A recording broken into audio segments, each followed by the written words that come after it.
as Americans, when we think of the one law that has the most profound effect on our democracy, many of us do not think of Section 230 of the Communications Decency Act.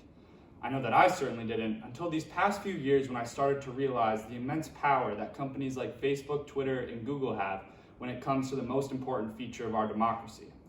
That feature being the First Amendment and our ways of communication with fellow Americans.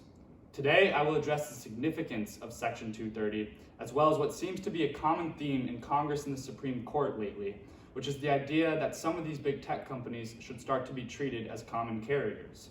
To begin the discussion of Section 230, I believe it is important to note that it is actually a bipartisan issue. Section 230 should be revoked immediately. Remove or totally change 230. So yes, on the surface, it does seem that President Biden and former President Trump actually agree on something. However, when you dig deeper into the core of the issue, Republicans and Democrats actually want to repeal or amend 230 for different reasons. When lawmakers are debating the issues associated with Section 230, they're typically talking about subsection C of the Communications Decency Act, which was passed in 1996. Subsection C1 is often referred to as the 26 words that created the internet. C1 states that no provider or user of an interactive computer service shall be treated as the publisher or speaker of any information provided by another information content provider. In short, these 26 words mean that no interactive computer service is liable for third-party content that they host.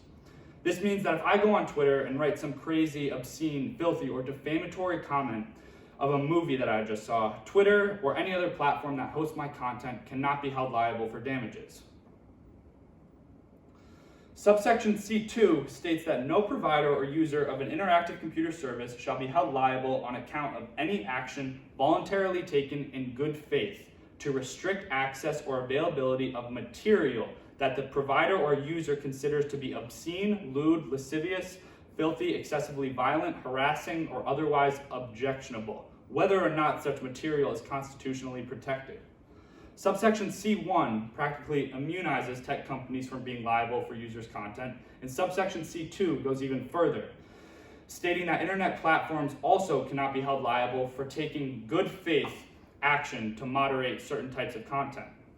Many Republicans have argued that otherwise objectionable is extremely vague and could definitely serve as a blanket term for moderating political viewpoints that tech companies find objectionable. Now that you know the exact text of Section 230, I think it is a good time to remind everyone exactly what the First Amendment states. The First Amendment is a negative right against the government, not private companies. It says that Congress shall make no law to prohibit citizens' freedom of speech. For as long as companies like Twitter and Facebook are private companies, which they are, they can have as harsh and restrictive terms of service as they would like.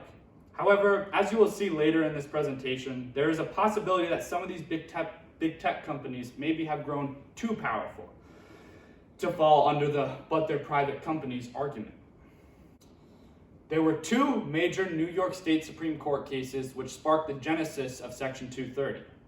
CompuServe was an internet content provider that did not moderate any material. When sued for hosting defamatory content, the case was dismissed because CompuServe didn't moderate its material on the platform. Prodigy, another internet service provider, chose to moderate content and create a more family-friendly platform.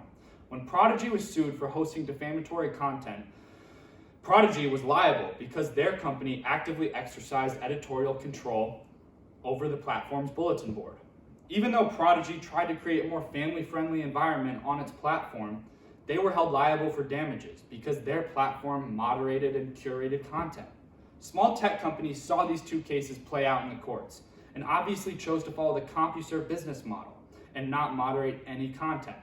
Young tech companies knew that they could not afford to pay for defamation lawsuits every day of the week. So, as you can probably tell, this is exactly why Section 230 was created. To enable startup interactive web service companies to grow by shielding them from liability from third-party content, as well as giving them the sword needed to take down harmful content as long as it was done in good faith. When analyzing the law, many say that Section 230 was created so that online platforms did not have to be neutral. In many ways, the law enables them to be as neutral or as objectionable as they would like. Section 230 has changed the world and our country in a lot of good ways. 230 has created hundreds of thousands of jobs in our country. Because of 230, we can send an instant Facebook or Twitter message or leave a YouTube comment on a video that we just watched.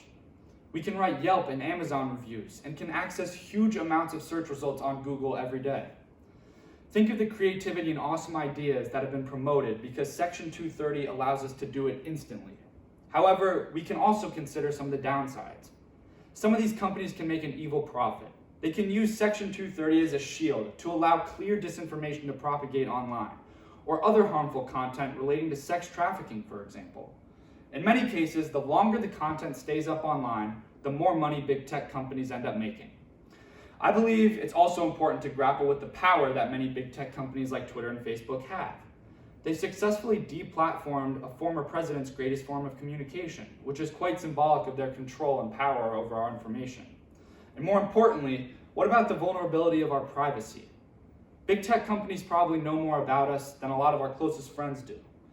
Lastly, although these companies' platforms' algorithms bring us to a funny video or a piece of clothing that we might like, they can also do a lot of damage by keeping members of every political ideology in constant and progressively deeper echo chambers.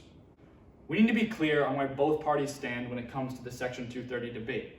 In general, Democrats believe that too much content is left up online, especially disinformation. Democrat policy proposals range everywhere from making algorithms more ethical for users to limiting current protections that 230 provides for. A common theme throughout all Democrat policy proposals is holding tech companies more accountable for keeping up harmful information for long periods of time.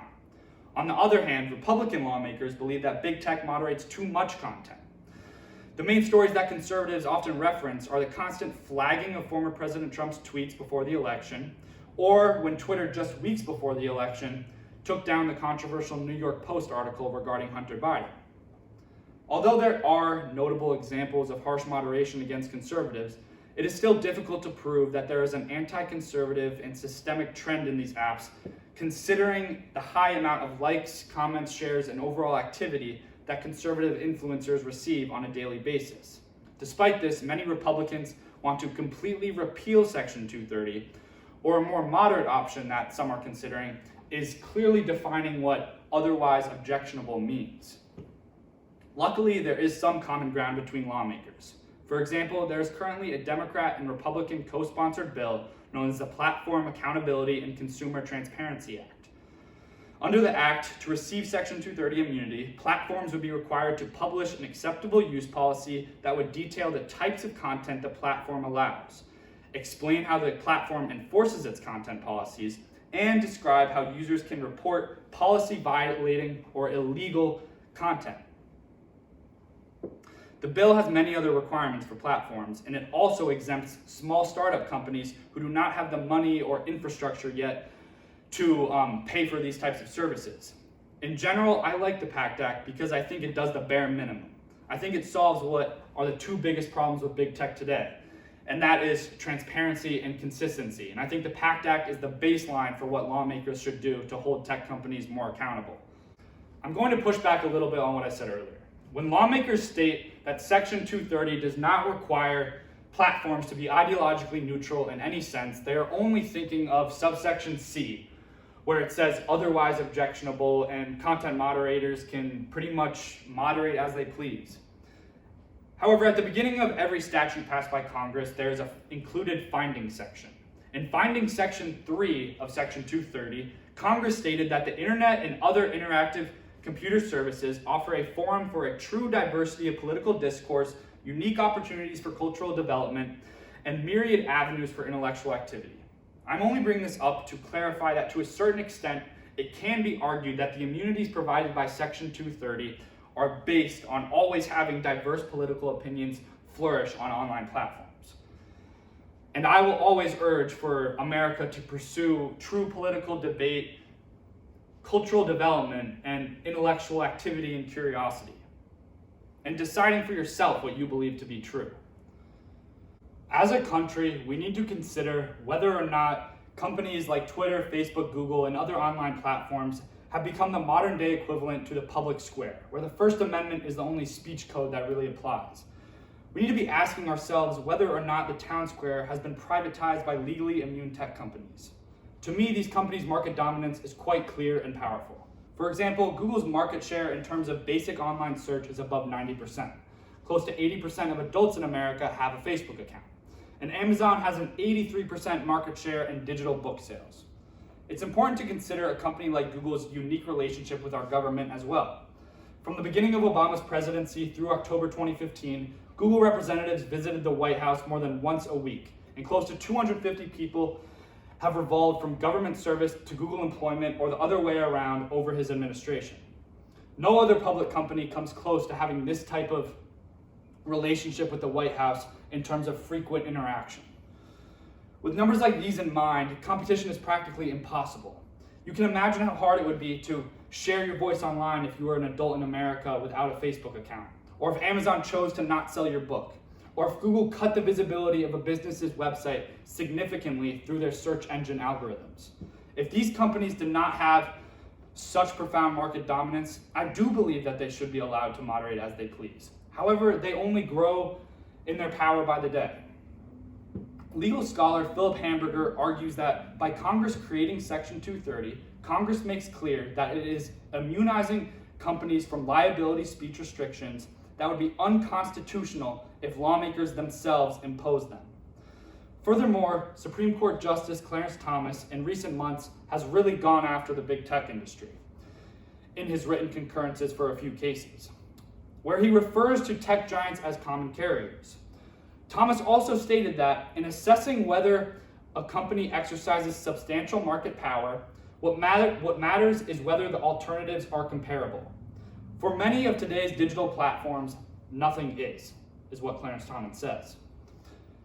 To Thomas, Twitter's ban of Trump exposed the potential abuses of this legal protection, Section 230, noting how applying old doctrines to new digital platforms is rarely straightforward. I think that this is key because Section 230 was created in a time when the internet was nothing like it is today. The innovation of technology over the past 25 years is incredible. It's allowed users to post in more creative ways, but also allowed tech companies to moderate and curate content in insanely powerful and profitable ways, which contribute to their market dominance that we see today. As stated, Section 230 and the common carriers argument have gotten a lot of attention in recent months by lawmakers on both sides and the court. I urge everyone who listened to this presentation to stay engaged with the Section 230 debate and really think about how speech should be regulated in what's starting to become the digital public square. Thank you.